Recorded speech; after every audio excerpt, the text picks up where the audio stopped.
Welcome to this special edition of Morgan You Asked For podcast. Sunday night, just a little after 8 o'clock, Selection Sunday.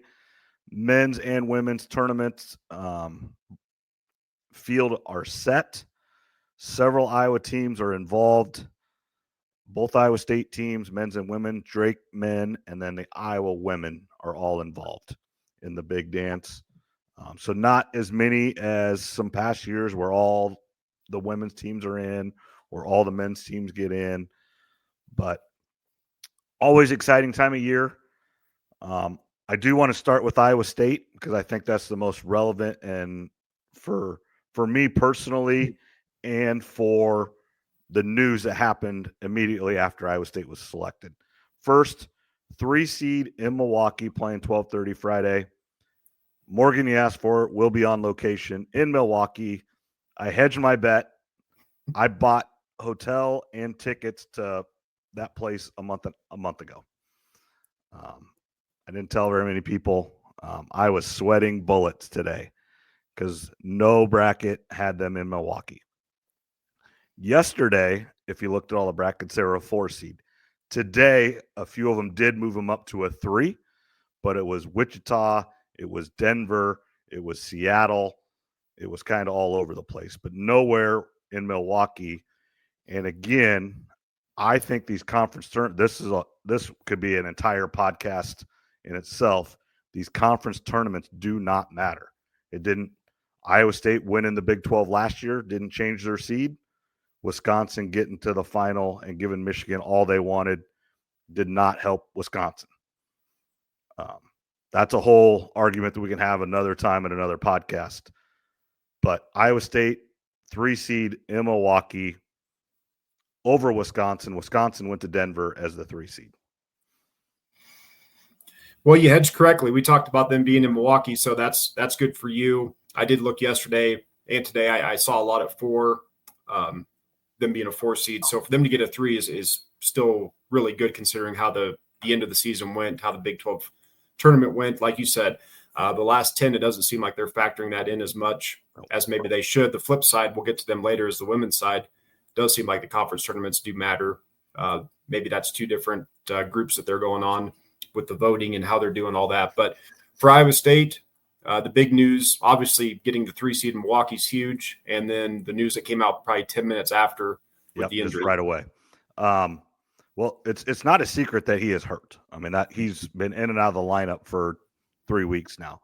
But it's kind of came out that Keyshawn Gilbert the story is Keyshawn Gilbert is not playing for Iowa State anymore. He's done. There's some reports or things. Will he travel? Is he with the team? The pictures that show the team when they were selected and the team being there, he's right in the middle. He is there and he is celebrating with his team. So, and I assume the decision was made prior to that. I believe it was made today officially. But during the selection show, he was right in the middle. And then, I mean, it was 5, like you said, it was 5 or 10 minutes later that TJ Otzelberger was in his press conference. And he started the press conference by saying Lipsy is getting healthier day by day. Expect him to play. You know, obviously they don't know how much or how healthy he'll be, but he's progressing to getting to play. I would be 100% shocked if he does not play on Friday. How much is a different story, and how the game goes, I think definitely will affect that. But then he came out and said Keyshawn Gilbert will not play any games. And it's not just he's not playing this weekend or he's not playing Friday. He is out for the entire tournament.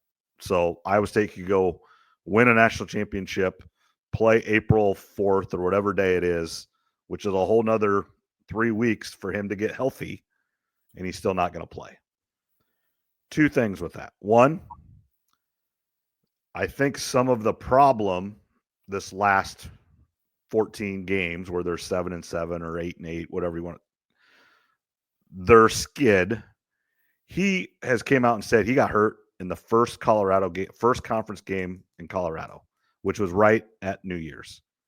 And I was just watching. It's not done. It's live. They're going long tonight. But Williams and Bloom on Cyclone Fanatic.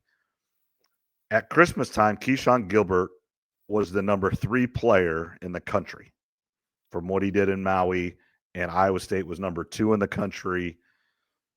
The tip-in loss to Auburn. Auburn went on and beat everybody else but Duke. Keyshawn Gilbert was one of the best players in the country. It makes sense that he got hurt that early. Now, hindsight is 2020. He got hurt, should have sat him all of January, all of February, and now play him. Still don't know if that will work, but that is probably what should have happened. But it didn't. None we can do about it now. And Brent Bloom went back and looked. Keyshawn Gilbert is the second worst offensive player in conference games only. So he has been hurt, and offensively, he's not been as good. Now, I truly believe offensively, Iowa State's going to be fine. Defense is where they are going to miss him. The last full game he played, he had 8 steals. That's, I don't care, healthy, not healthy, whatever. 8 steals is a stud on defense. That is where they're going to miss him. Case in point, they give up 96 points to BYU. Yeah, the injury is definitely big. I know I was just looking at the title odds. Iowa State dropped down to 45-1. I bet them a few weeks ago at 25-1. I know when I was in Reno, Nevada, about 2 months ago now this time, I think they were 16-1 in odds. So obviously if you want to buy low, now's the time to do it. I did look, speaking of Iowa State, and I've got some written down that we can talk about a little bit later, but they are plus 170 when I looked a bit ago to make the Sweet 16. Do you still think that they can win at least 2 games even without him? Yes, their draw is really, really good.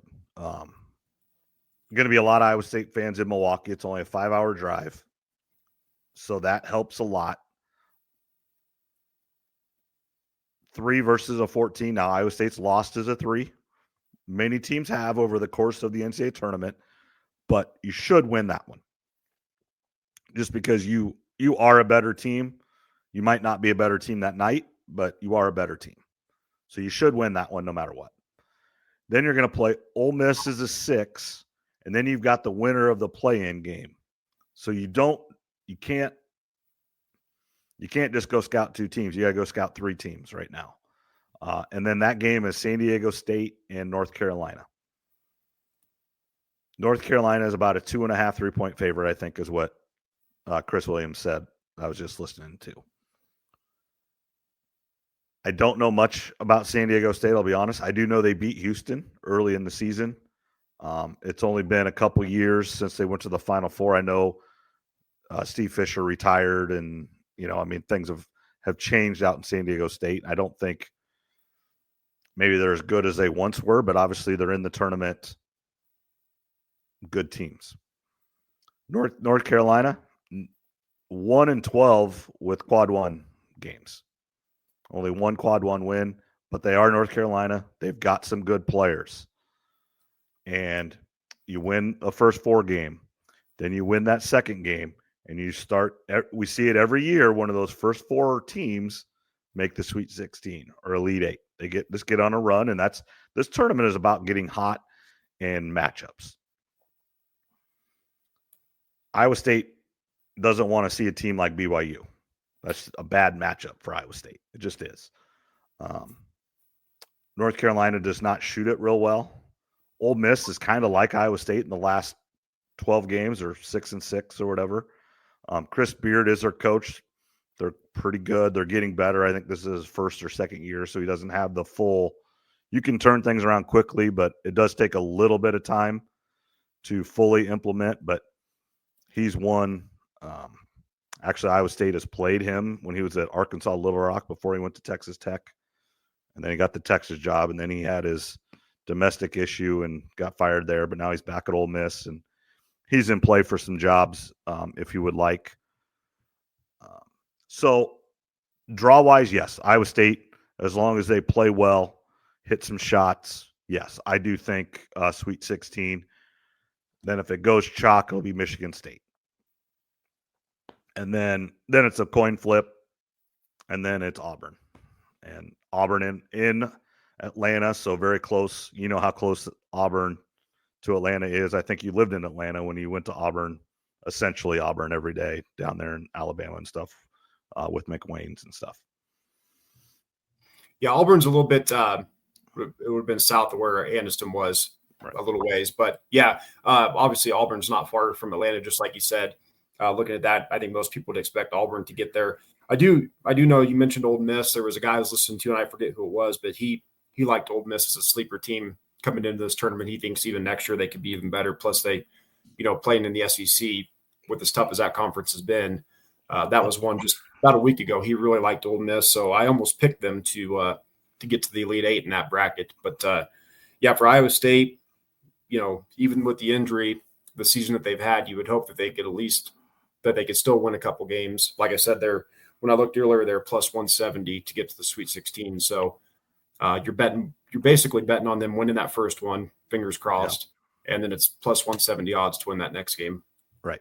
Yeah, and you're getting that the first round, like you said, unless something goes haywire, you should win the first one. Second one's going to be you're not going to go blow a team out. You're going to play a good team, a team that you're probably going to be favored in by 8 to 10 points, but a team that if you don't play to your capability and you do some things and they hit some shots, you can definitely lose to. And then you never know who it is. We've seen it many times where, Illinois scored 106 points against Iowa State or Iowa in the Big Ten tournament and then just turned around and got throttled the next day. They can't miss a shot, and then the next night they can't hit a shot. That does happen in tournament play, both good and bad for your teams. So overall, Iowa State got a great draw. Obviously Atlanta, if you're going to go play Michigan State, if it goes chalk, obviously Michigan State or Iowa State, neither one of them are going to have a home court advantage there, both a long ways away. And then if you got to play the number one seed Auburn, well, that's what you get when the overall number one seed. One of the choices is just an hour or two away. Yeah, I'd like to see Iowa State win a couple. Iowa State versus Michigan State would definitely be interesting. But you're right. If you're going to play the one seed, if you make it that far, that's the advantage that they get the one seed. You're supposed to have some home court advantage. What was I looking at? Oh, you want to switch to Drake now a little bit? Yeah, Drake got a good draw as well. Wichita, so not very far away for them, so their fans can get there very easily. This is how I was. I had SeatGeek and StubHub up because that's where I thought they were going. Was Wichita, and so I was ready to buy. And I'm like, well, if Iowa State doesn't go to Milwaukee, Wisconsin will for sure. So I'm like, I'm not too worried about selling my tickets. I think I can get my money back. If I make a little bit, great. If not, it's not the end of the world. But I was pretty sure I could get my money back with Wisconsin being there. And then I saw Wisconsin didn't even get there at all. I think I will be able to probably sell the one session that Iowa State, the Friday night session, if I want, because Kentucky is there. And Kentucky fans are freaking nuts. So I think I'll be able to get rid of my tickets if I want. Because I bought the all session pass because obviously didn't know which session they would be in. So, but yeah, Drake and it's two different styles. Missouri wants to run and gun, and they've got Caleb Grill that'll shoot 10 threes and might hit 8 of them and might hit 2 of them. And that's just kind of the way he is. Fire up the grill. And they got other players. They played in obviously the SEC. Great league. Now they've got a former Hawkeye and a former Iowa State player, right? Yeah, because which Hawkeye is on there? The guard, right? Yeah, I saw it earlier. I can't. Yeah, that's why we need Zach on there. Yeah, it was. The guard. I can't remember his name, but yeah, they got a Hawkeye and they both should have decent fan base there. That should be a good game and good crowd and everything. So Wichita should be pretty happy with those two as well. And then I believe Texas Tech and Houston are the other two that are there. Obviously, Texas Tech's not going to be super far from there, but Houston's a ways. But it's probably the closest. It's the closest one they have. Yeah, for them, it should be a good matchup. I know a lot of the guys talking on the selection show like Drake, and so hopefully they can at least win a game. I just looked; they're 7-1 right now to make the Sweet 16, so they'd have to beat Missouri, and then most likely, I believe it's Texas Tech that they would face. Yes, in the following game if it goes chalk. So 7-1. I don't know. I might have to throw a little bet on that to see if they can pull an upset. I actually do like Texas Tech though. I'd say Texas Tech is good. I like them to come out of their region. You can bet Texas Tech to win their region at 7-1. That's not a bad bet. At a 3 seed. So I think there's some money, or it's worth a little bit of money on that one. But no, for Drake, that'll be interesting. Creighton's obviously the other close team that made the tournament. They're an 8-9 matchup, aren't they?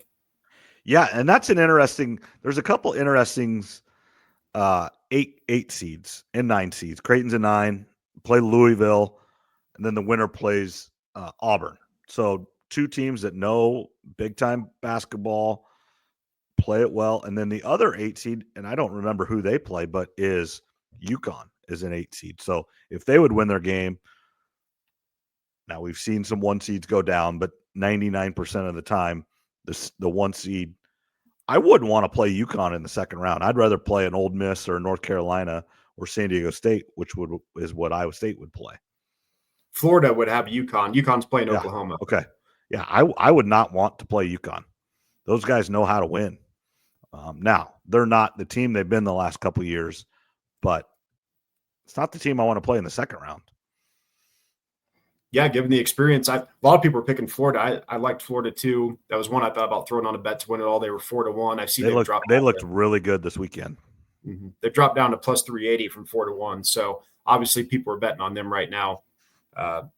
Did you want to get into? Do you want to do our Elite 8 picks or anything else? Yeah, we can do that. Just with Florida. So against Tennessee, Alabama, and Auburn, so those are the 4 SEC teams that are all, 1s and 2 seeds. They're 5-1 against those teams. That's pretty good. So there's a lot of people picking Florida to win the whole thing, and them playing UConn in the second round possibly will be interesting. But got to beat them sometime. Oh yeah, let's go ahead and do that. I've got my Elite 8. I am very, very boring. And this is a disclaimer. I told Trevor this before. I haven't dove into this super, super far. So when we get to the bracket that I pick, and for those of you that are listening here that like doing brackets, ESPN, Morgan You Asked For podcast, there is a group password. So I will share that out to friends and stuff. Send an email to Morgan You Asked For podcast at gmail.com, and I can send you a password to get into our group. Winner, there are prizes for the men's and women's brackets. Trevor and I are coming up with some different prizes and stuff that will be, I know koozies are involved, some gift cards involved, and possibly some just cold, hard cash that might be in that. So if you want to join the group, you can notify us on all the socials individually on social media to either one of our things or at Morgan You Asked For podcast at gmail.com. And we will get back to you with the information needed to join the group. So let's start with the South. I'm going to go chalk on here. Auburn and Michigan State in the Elite 8. I would have if Keyshawn Gilbert and Taman Lipsey were 100%, I would have Iowa State here. And I was watching the selection show, and Seth Davis would have had Iowa State in the Final Four if everybody was healthy as well. But especially with Keyshawn not playing at all, I do think they lose to Michigan State in the Sweet 16 this year. So I'm going to go with what was my original for that one. I am going to have Auburn versus Ole Miss. Okay. So you got Iowa State losing in the second round then. Yep, Iowa State losing the second round on that one. So I wanted to go Michigan State, but I needed to have like one real long shot to make the Elite 8. I thought I got a bunch of other chalk for the most other than one, but Ole Miss is going to be my kind of one surprise Elite 8 team. Okay, and now let's go to the East where Duke is the 1 seed. I'll let you go first on this one. So here will be my second surprise, but not, I don't think a total shocker. I am going to have Duke losing to Arizona. I think Arizona is one of the hottest teams right now, and I've got Arizona versus Alabama. Okay. I've got Duke, Alabama. Cooper Flagg, that didn't look good, but I do think he's going to play, especially get through this weekend, get to the next week. That's 2 weeks. Should be pretty healthy if he's playing in the Sweet 16, I would think. So I'm going to go Duke, Alabama there. So I'm pretty chalk. Well, I am chalk there. That's 1-2. So I've been 1-2, 1-2. Pretty boring here. Let's go to the West, where they shipped Florida out west as the 1 seed. Super dominant in the SEC tournament this weekend. I'm going to go Florida, and then I'm going to go Texas Tech as well to make the Elite Eight out of that. So 1-3. So not complete chalk, but no surprise there. I got the same as you, so we're identical on those two. Okay. So, and then the Midwest, Houston's the 1 seed, and then I'll let you go first on this one. So for this one, or as I call it, the bottom right, when I'm looking at the it is the full page to print it off, I've got Houston, the 1 seed versus number 2 Tennessee, and I do too. This is one year where I don't know if there's a team that's really head and shoulders above anybody else. I kind of thought it might have been Auburn for a lot of the year, but they've lost some games here down the stretch. Now, they've lost to good teams. They've not lost to teams necessarily they shouldn't have. But I do think the top 2 seeds, so the top 8, 9, 10 teams, which I'm a little surprised, but Iowa State actually is the 10 when they went through 1 through 64. Iowa State's at 10. But about the first, 3 seeds, I do think there is a divide. And especially you go the top 2 seeds, the top 8. I do think there are some teams there that are just better than everybody else. Now, here's the one wild card. I did not pick them. St. John's. Rick Pitino knows how to win. It's just what he does. Unconventional style. Gets in trouble a lot of places he goes.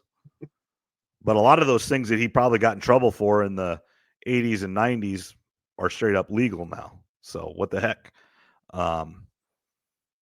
That's the coaching. one. It's the coaching region right there. Yeah, it is. It's Pitino, and because then if they win, and then it's Kansas, Arkansas, so it's Self versus Calipari. That'd be really fun to watch Calipari and Pitino at Arkansas and St. John's instead of Kentucky and Louisville. Yeah, I'm kind of hoping for that. That's the big coach is there, of course, so that's going to be an interesting one. Depending on, we assume St. John's is going to win. And then it just depends as Kansas or Arkansas win it to go on to play St. John's. Yeah, it's one of those. That's another. Kansas is another one, kind of like UConn. They're a 7 seed, but they were the preseason number 1. They've got all kinds of players. If they can turn a switch and play well, they can beat Arkansas. Obviously, they can beat St. John's. They can beat Texas Tech. I think it is Texas Tech, isn't it? Is that region? Yeah, that's that region. Yep. Yeah. So, would it shock any of us to see Kansas in the Elite Eight with Self pulling a rabbit out of his hat? Absolutely not. Plus 550 Kansas to get to the Elite Eight. Right. But could you see them losing to Arkansas in the first round? Yep. Mm-hmm. Yep. So that's just the reality of all of it. Especially when you're 7-10 is hard to pick. It's essentially a pick 'em anyway. Mm-hmm. Calipari knows what he's doing too. But yeah, it's so great. Now it is going to be different. The plan for Laura and I are we're going up.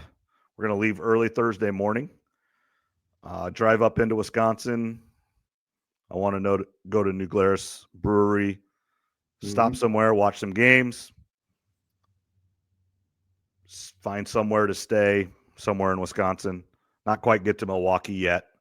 Go out to a nice dinner Friday night or Thursday night, and then now that the game's at 12:30, obviously drive into Milwaukee right away in the morning. I'm sure there'll be a pep rally or something to do Friday morning, and then hopefully after the win there'll be a good celebrating spot around Milwaukee. And that's the other thing is with being there, then Saturday you got kind of all day to do whatever, watch games, what I'm going to do. But never really spent time in Milwaukee, so we'll just see what it's up. And then Sunday, hopefully they play at like 12:30 again, so it won't be really, really late getting back home to get to work Monday morning. Yeah, what's the latest? Do you have any idea what the latest they could play on Sunday is? I don't know. I probably could look that up. I didn't. I'm sure it's 4 or 5 o'clock, maybe later. Do they go till 8, 9, 10 o'clock? I think the opening weekend, I think there are games that start at like 7 or so Iowa time. So you could but I would think that would be Denver and Seattle and right. But yeah, I mean, and it's not. I mean, I guess if you play North Carolina, that's a bit. I'm just trying to think. Just TV windows broadcast. Obviously they want to put as many people in front of a. If they're playing North Carolina, they're going to get a different time than if they are playing San Diego State. I would think. That's just the reality of North Carolina being a blue blood. And then depends what channel you're on too. Like they're on TNT. Good broadcast. Stan Van Gundy is one of the guys on the call, so that's a good one. I like listening to him. Not that I'm not going to be listening to him, but that's a good guy to have calling your games. And obviously, TJ and Jeff Van Gundy, his brother, are good friends and spend a lot of time together. So he's got some definite insight with Iowa State basketball. Yeah, are any of the games going to be on Peacock? We're going to have to flip around. Do you have any idea? I thought I saw something about that the other day. I don't. I guess I assume it's True TV. That's right. The normal. I hope TBS, TNT, CBS. Yeah, True TV. What's the other one? Maybe that TNT, TBS, True, and there's one other. Yeah, but I'm just hoping it's not like on Peacock where you got to switch out of all these different apps and everything. See, and that's what's weird for me is that's all I ever do. So even when I go from TNT to TBS, I have to go from app to app. I can't just change the channel just because of the way I do TV. But, yeah.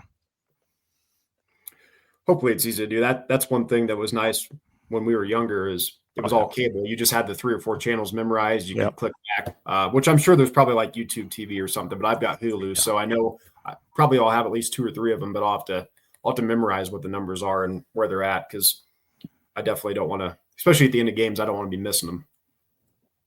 Correct. So we're not way different on our Elite 8 teams. So pretty good there. Next, I guess I kind of want to talk about, have you seen, heard, listened? I know you're not anything about the Iowa coaching search, or you cared even? No, I'm just, there's a coach out there that I'd be interested in hiring. He got kicked out of his final game at the university. So I love Fran going out like that, getting a technical, getting another, getting kicked out. Fran went out his own way. He knew he was probably done. And I thought it was a pretty weak call anyway, but that makes me like Fran even more. That makes me like Fran even more. Him getting kicked out of his final Iowa game. I'd build a statue for him just because of that. Now he's like my all-time favorite Iowa coach because of that one moment. He got tossed. I've never seen a coach get tossed with his hands in his pocket. So whatever he said, it was pretty good. I know they kind of asked him at the end, when he did his press conference, well, I was pointing out the foul differential or whatever. And obviously it was way worse than that, but I would love to know what he actually said. But I do think it was very soft because a couple of reasons. One, the officials know that this is probably his last game. They're human beings. They watch TV. They're on social media just like everybody else. They're in the inner circle of college basketball. They know what's going on. Brad Underwood knew he was getting fired. I mean, it wasn't a secret. Tom Izzo knew when he was there for senior night. It wasn't a secret. And actually, I think it's kind of came out now where it was. I think he did know for like a month. I thought I saw that on social media where there is some indication that he did know for a while, but obviously he was told not to say, and that's why he kept saying he would be the coach, and you should. I mean, hey, you're going to coach now. Now here's what I am surprised about with Iowa basketball. I understand he's gone and he needs to be gone, but I'm surprised they're not having one of the other assistant coaches coach them in a tournament if they get selected for this. But everything I've read, they're saying that Iowa's turning down the Crown tournament or the NIT. That's surprising to me because I don't think that's quite fair to the players. Now, Owen Freeman's in the portal. Other guys, they might not even have enough. But a guy like Peyton Sanford, I wish could have another opportunity to play a game or two or whatever. Yeah, you would think the players would want to keep going. Let one of the assistant coaches coach it out. Matt Gatens, let's give him a shot. He's a Hawkeye, loves the Hawks. Give him a shot. Maybe it was a team decision that they don't want to go on without Fran. That could be it, because also what you saw too on social media was everybody left and right that has played for Fran or has known Fran came out with a positive post. So like we've always known, players and everybody loves Fran McCaffery. There's no denying that. So his disappointments in the tournament are one thing, but the love that his players have for him and how well respected he is and liked throughout the Iowa community, you saw that on full display after he was let go.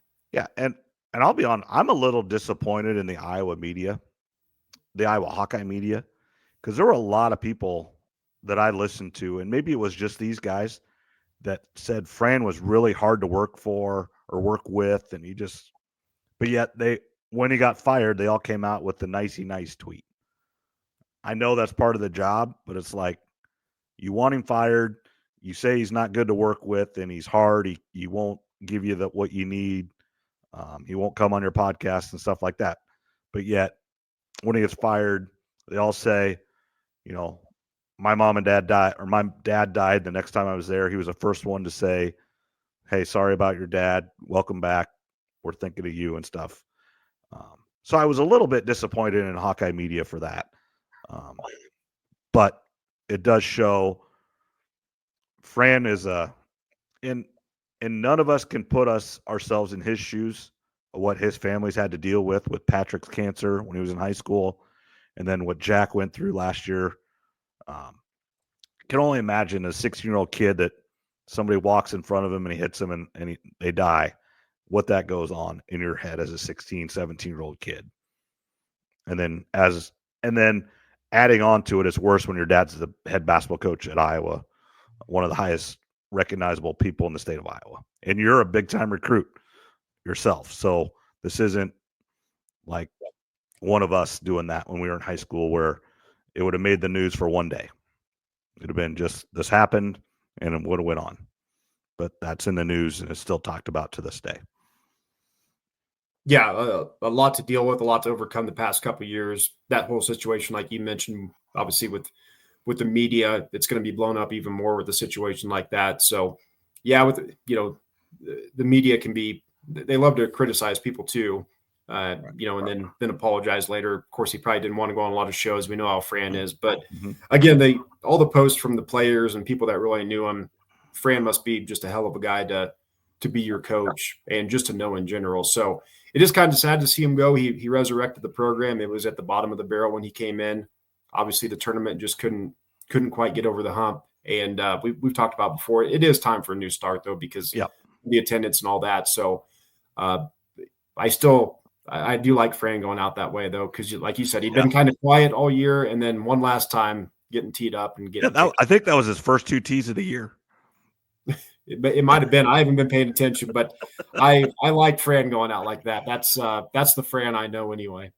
Well, I do know Fran is not a golfer because the only time I've ever interacted with him, we were at Finkbine for a regional golf meet, and his daughter played for West, I believe. She went back and forth. I think she had to go to Liberty for a year because they opened the school, but then she went back to West because we played her at both places. But I'm pretty sure she was back at West and she was on the golf team. And he was driving up and he came up and I was there. He goes, where's hole 8? And we were not hole 8. So he does not play a lot of golf at Finkbine. Is he rumored to go coach anywhere? Officially, no. I have not heard. But I definitely could see him sitting out a year. And then maybe doing a little TV work. I think he'd be great. I think he would absolutely be great on TV. And then get back into it. Just kind of refresh yourself. And I do think a lot of these coaches, they can go around and go see their buddies, watch basketball, just watch it, learn, how other people do things and just how other places operate. Because he had been at Iowa for 15 years. That's a long time. Iowa State has been through Fred Hoiberg, Steve Prohm, and TJ Osselberger all in that time. So, because him and Hoiberg got hired the same year, which is crazy to think about. Yeah, that is. So, yeah, the Iowa search will be interesting. I do think it is DeVries, and I think it just got expedited because West Virginia was the first team left out of the tournament, which was a surprise. Mm-hmm. Them not getting in a tournament. So I do truly believe that opens them up to officially talk to him. Now, don't kid yourself. It's already happened. It's how interested are you? And they're coming. The talk is already happening. But now officially, I think, the actual text from Beth Getz to the West Virginia AD to request permission to talk to him can actually happen probably now. Yeah, this is going to be really her first big decision because Iowa women, when that transition happened, it was naturally handed down to Jan, which is fine. It should have been, in my opinion. And that's probably why it happened when it happened. Mm-hmm. I kind of forced her hand a little bit by waiting till middle of May, end of May, instead of right after the time, just because, and that was the right choice. She had been, I'm sure, sometimes they actually do announce a coach in waiting, but now obviously maybe not with Beth, but with Barta or the people, sometimes they have a women's AD or a second AD that is in charge of certain sports. I think Iowa State did for a long time. I don't know if they still do, but there was have to be kind of an agreement that it was her job if she wanted it, as long as she stayed. Now, she could have left about every year for the last 10 years to go be a head coach somewhere if she wanted. Yeah, that was one thing that was nice to see, that the players stayed when she was announced the head coach. I know Addison Deal, her parents said that that was a big deal with Jan because that was a little bit of a surprise, obviously, but they wanted to stay with Jan Jensen. So it seems like the players like Jan, and then, like we said, back to Beth. I mean, this is going to be her first big decision, really. Yeah, it's the Brian Ferentz one was kind of forced, but we knew that one had to happen, right? I mean that was, overall an easy one. Right. This one wasn't as easy if you actually look at the basketball side of it. I think it was easy on the financial side and just the state of the program. But if you just look at the wins and losses and basketball side of this and coaching the players and the transfer portal and all that stuff, he doesn't get fired with any of that. The NIL part, the dealing with the media and just promoting the program and then just putting people in the seats sealed his fate. Yeah, and he put some guys in the NBA too. So, yep. Again, the March Madness never really happened for Iowa. But as we talked about this year, especially the low attendance, there's no juice with Iowa men right now. It's all with the women's side. And that'll be interesting to see. I think it's going to be Darren DeVries or Ben McCollum. That's who I think it's going to be. Neither one of those guys are raw Bruce Pearl guys. They're not in that. They're not going to run out with their shirts off and celebrate on game day when they're there for Hawkeye football, like Bruce Pearl does when down at Auburn. But they're both really good basketball coaches. They're from Iowa. They both grew up Hawkeye fans. But it's one of those, I think if you're those guys and if you want the job, you go take it. But it's hard because in the realistic world, you're not going to be there for the rest of your career. Hope you are, but realistically, that's not going to happen. It very rarely happens in today's college athletics. And, Juwan Howard went back to Michigan and didn't work out. You could go name 10 other times. Fred Hoiberg at Iowa State gave him a shot. He wanted to get back to the NBA. He left. The thing you have to a little bit worry about if you hire DeVries, I do think when Creighton job opens, that will be their first call. And if he is, I think obviously if he's a West Virginia coach, he's going to go to Creighton in a heartbeat. If he's an Iowa coach when that time comes, I think he has a decision to make, because I think Creighton's a better job. And I think that's probably his true dream job. That's where he was at for 20 years. But I would be tough if he's winning it. If he's at Iowa, let's say it happens in 5 years, he's in his 4th year as a head coach. He's went to 2 NCAA tournaments, went to 1 Sweet 16, broke the curse. That's a tough decision to make, in my opinion.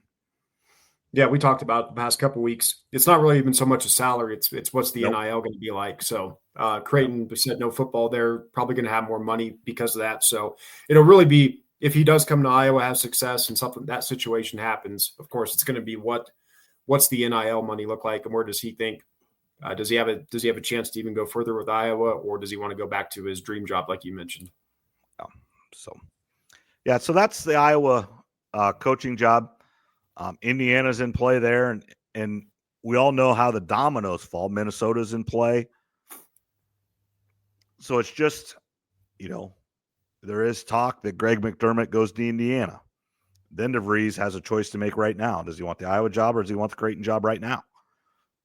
Without that being at Iowa for 3-4 years or whatever it is, to make it even harder. Now he's never been at Iowa, so that he doesn't know.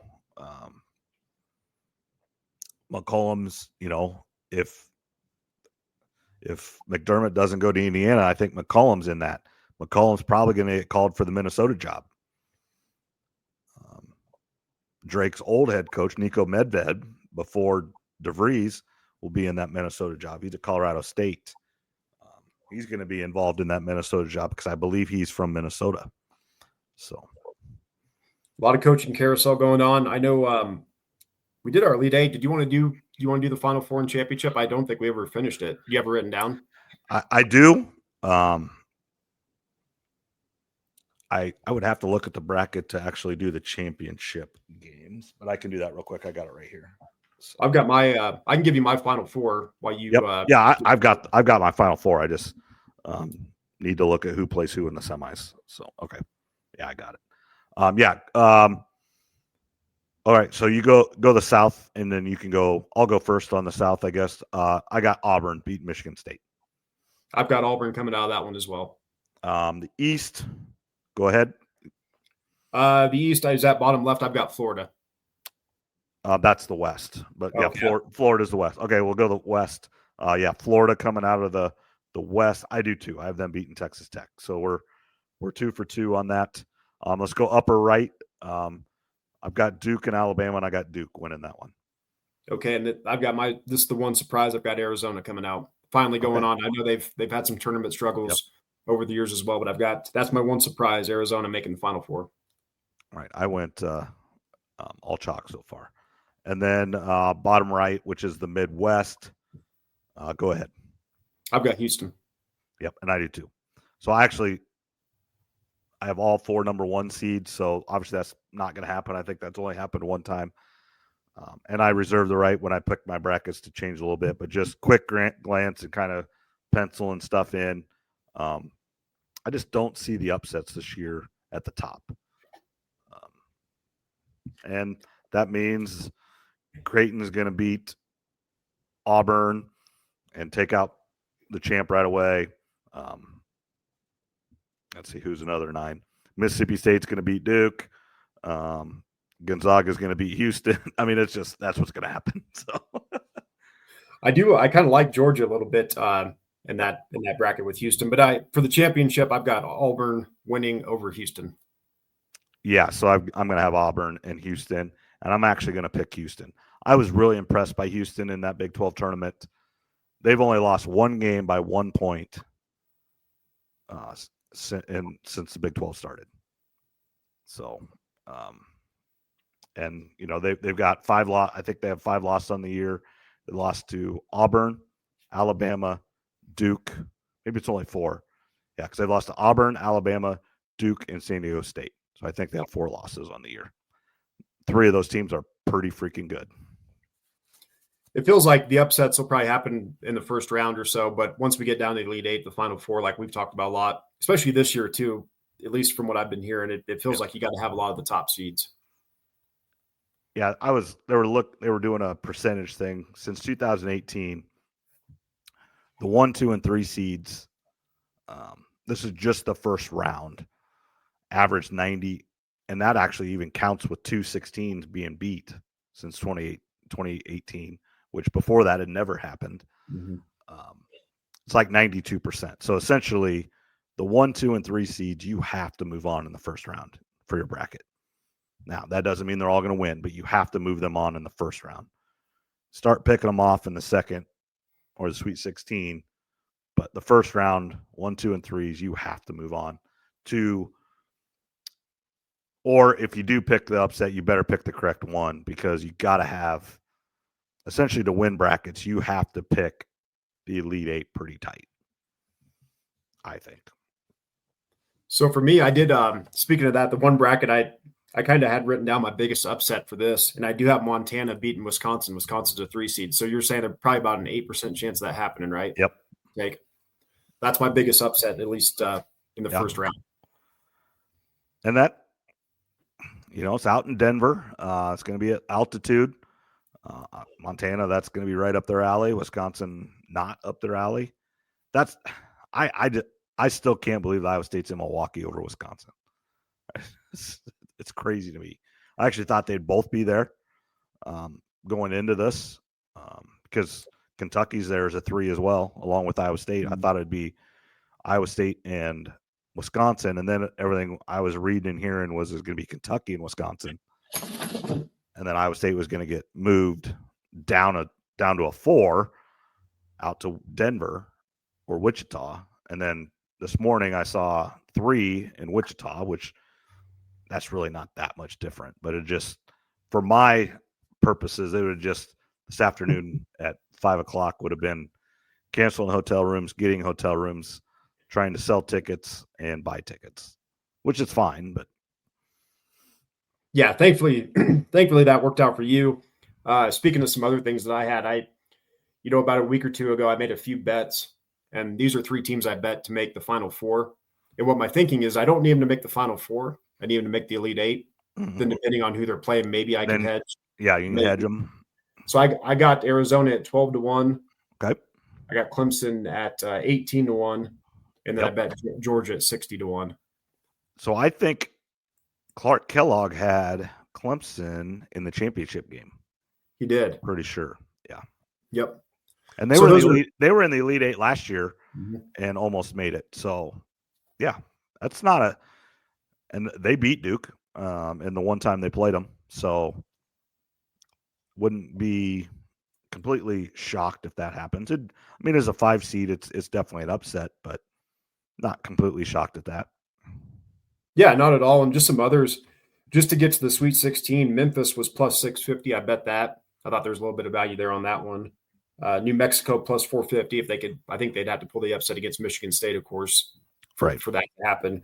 And then just looking to win their region. Obviously, we know who the favorites are, but I wrote down each region and a team in each. The upper left where Iowa State is at. Iowa State's now 20-1 to win that region.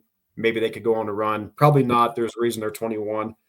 If we go bottom left, as I mentioned when we first got started, Texas Tech at 7-1. Mm-hmm. I already bet that one. The upper right, you can get Alabama at plus 425. Again, they're a 2 seed. I think there's good value on that at plus 425. I like Arizona, so at 10-1. Right. Obviously, I like that one, but I've already got bets on Arizona. And then the bottom right, again, take out the 1 seeds, Tennessee plus 425. Kind of the same thing as Alabama if you think of a 2 seed can get through there. And then Clemson at 12-1 and Illinois at 18. But I kind of like looking at those 2 instead of just picking the champion. You can pick, can they get to the Sweet 16, Elite 8, Final Four, win their region. So I'll probably have a few of each and give me kind of something to root for during the tournament. Yeah, can I bet in Wisconsin or not? Or do you know? I have no idea. You have to take a look at that. I don't think so, because I was just there last summer. That's what I was kind of laughing, that I've really not spent a lot of time in Wisconsin. And then last summer we went up there fishing and on vacation there, just right off at Duluth there on the Wisconsin side. Now I'm going to Milwaukee, and the only other real time is when I went to the Ryder Cup at Whistling Straits, which was pretty cool. But that was just drive up Friday night, go to the Ryder Cup all day Saturday, and we drove home Sunday. So it wasn't really any time there. But yeah, I'm looking forward to it. Obviously, hopefully I've looked at the weather a week or so ago, and it wasn't too bad. I need to look at it again with it being Wisconsin and headed north for spring break. Probably not going to be super warm, but hopefully at least the sun will be out. Yeah, hopefully the weather will be good. And I'm looking right now. I don't think Wisconsin has online sports betting, but you'll have to double check. So yeah, if you want to get any of your bets in or whatever, you got to do it before you leave town. I have to stop at Dubuque. There you go. There you go. So, all right. So let's just kind of quick go with the women. I think Iowa State can beat Princeton. I just think they're just going to be too skilled. I have no idea. I've never seen or really even heard of Princeton women's basketball. They don't run wonder if they run the Princeton offense, the back cuts and everything like the men do. So I don't think Iowa State have trouble there. And then they play Michigan, and the games are at Notre Dame. So that'd be kind of weird for Michigan to play at Notre Dame a couple games if they would win a couple. And I don't know much about Michigan. But I just think Iowa State's going to give, just like they did last year when they went to the number 2 seed Stanford, they can give them everything they got. Because, if Audie Crooks goes for 25 and Addie Brown goes for 25, then you just need 20-some points from the rest of the team.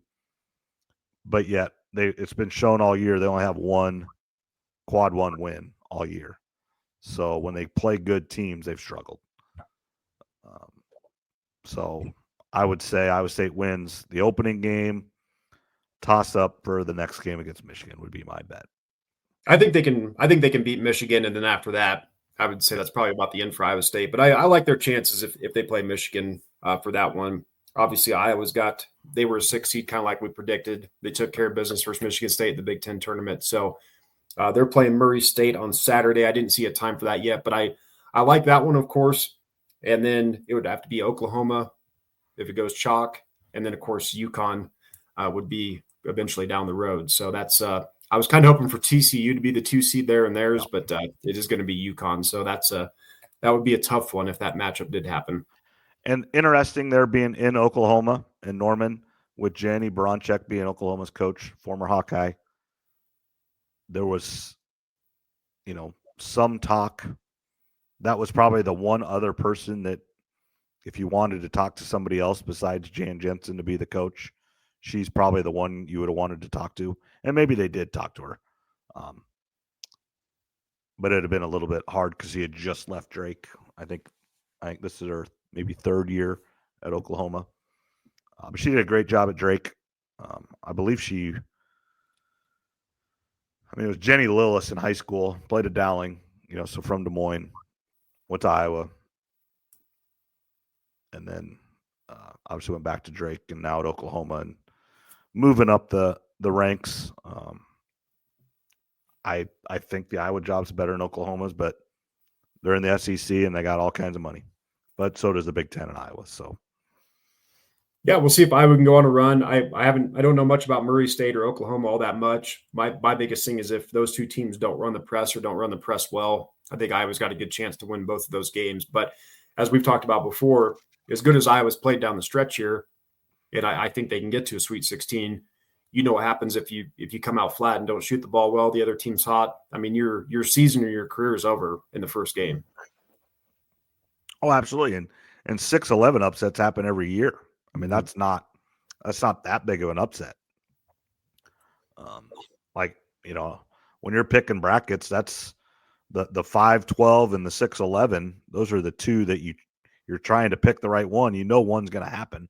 And you got to have a 10 over a 7. Right. But yeah, those are the 3 that the lower seed's going to win. You just got to figure out which one it's going to be. Yeah, exactly. So I'm hoping Iowa can go on a little bit of a run, at least win the first game. If you lose in the round of 32 to Oklahoma, if it goes chalk again, if it's a close game, fine. Iowa's proven versus the best teams in the country that they don't get blown out. So I don't think that would happen even if they were to lose to Oklahoma. Now, once you get further than that, if you have to play UConn, that might be a little bit different story. But I still think Iowa can get to the Sweet 16. And that my prediction is they are going to get there at least this year. Yeah, it's just going to be hard. But the thing with Iowa, they've proven it with them beating USC and playing UCLA to the end. Can't count them out. And Sydney will falter. This is it for her, right? Yep, this is it for Sydney and Kylie. Addison O'Grady is a senior as well, and I think one or two others. So yeah, so they're gonna and Lucy Olson's a senior as well. Yeah, so they're gonna give it everything they got, and the Sydney hits 4 threes, and Lucy Olson goes for 30. They're not going to lose to a whole lot of teams. Now, you get to that next, you go play UConn, and that happens, they can still lose. But I think those first 2 games, if that would happen, they win both those games. Yeah, and I did the same thing on the women's side as the men's. Did you write down the Elite Eight or anything for the women? Or I did not. Nope. I'll let you go ahead and do yours. Yep. Okay. We'll start at the upper left. I've got UCLA, the 1 seed, playing number 3 LSU. Again, LSU, I think, is a team to look out for. They've obviously been there before with Kim Mulkey, as much as us Iowa fans like her. The bottom left, I've got number 1 USC playing number 2 UConn. Top right, I've got number 1 South Carolina playing number 2 Duke. And in the bottom right, I've got number 1 Texas playing number 3 Notre Dame. Notre Dame probably could have been a 2 seed. So mostly chalk there, which is pretty common for women. And then going into the Final Four, I've actually got 2 upsets. I've got both number 1 seeds out of the Big Ten losing. So I've got LSU versus UConn in the Final Four, and then South Carolina versus Notre Dame.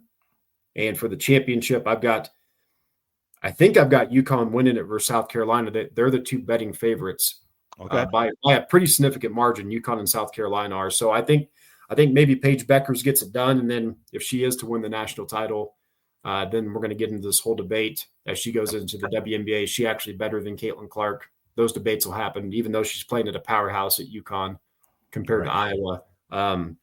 That's the way I'm looking at it right now. And then just looking at a few teams for betting odds to give you an idea. South Carolina's to win the championship is plus 270. UConn's plus 280. Then there's a gap. And then you can get UCLA at 6-1. They're the number 1 overall seed. And you can get USC at plus 650. They're the number 3 overall seed. Then you go down, and I've already bet a couple of these teams. LSU's 35-1. I bet on them earlier this year just because they've got the experience. NC State's number 2 seed, 45-1. And then, TCU is a 2 seed as well. They're 65-1. But if you're betting, and this is probably what I'm going to do, I'm either going to pick South Carolina or UConn, one of those 2. And then I'm going to pick either UCLA or USC. Since there's such a big gap in the betting odds, I'm going to try to have 2 of the top 4, hopefully. Texas is also in there, but I feel like it's either they're plus 550, I think. Yeah. When I watched Iowa State versus Texas last year in the Big 12 title game in the women's, and Texas super impressed. They were good. They were big. They were good. And I know like their best player was a freshman last year. I think she's a sophomore this year. She's 6'2", 6'3". Not a point guard, but definitely guard skills, and brings the ball up the floor and can put the ball on the floor and get to the basket. Just super impressive. Yeah, and Texas is, the left side of the bracket looks a lot tougher on the women's side because you've got UCLA, USC, UConn, LSU, NC State. On the right side, you've kind of got, to me, it seems easier. You've got South Carolina and Texas. I think South Carolina is going to get through that right side. Right. Because, again, Notre Dame and TCU are pretty decent, but Duke's another one. I can't see Duke taking down South Carolina. So it feels like the left if you're going to come out the left-hand side, either the top or the bottom, it feels like it's going to be tougher. But South Carolina, given their history, Dawn Staley, I'm predicting a Dawn Staley versus Gino championship. And that'll be really good. That'll be dynamite ratings, dynamite, just talk about it. Good for college basketball, good for women's college basketball. Yeah, it's tough. I mean, really, if you're a betting person, you can get, like I said, UCLA is the number 1 overall seed. They're 6-1 to win it. And USC, the number 3 overall seed, they're plus 650. So if you think either of those 2 teams can get there, there's value on betting on one of them. Might have to do that. That's my value. Yeah, well, we all do, And then, like I said, LSU, I think at 35-1. If you're going to go a long shot, I don't think you want to go any further than that. Yeah, that is it's getting better, but there definitely still is a top tier, and then it drops off pretty quick in the women's game. Mm-hmm. Yeah, I didn't see anything for the women to like get to the Sweet 16, Elite Eight. DraftKings didn't have anything. I don't know if they will or not, just because women's basketball is starting to explode the last few years. Right. Not as in depth as far as betting goes. So I'll have to keep track of DraftKings to see if they come out with anything like that, like they have on the men's side. All right. Yep. Very good. Anything else? No, I haven't really heard any NFL news for a couple days. They've kind of maybe taken a step back for a couple days, giving college basketball a chance. Yeah, not much for NFL. We don't even need, maybe we can say that for later next week. Yep. But for the women's challenge, I know I told you I am going to have some cash payouts for the women's side. Again, the entry's free. I am going to pay out first will be $50. Second will be $30. Third place will be $20. You and I can't win the cash prize. We can win the tournament, of course, but we'll pay out first, second, and third to anybody not named us. Sounds good.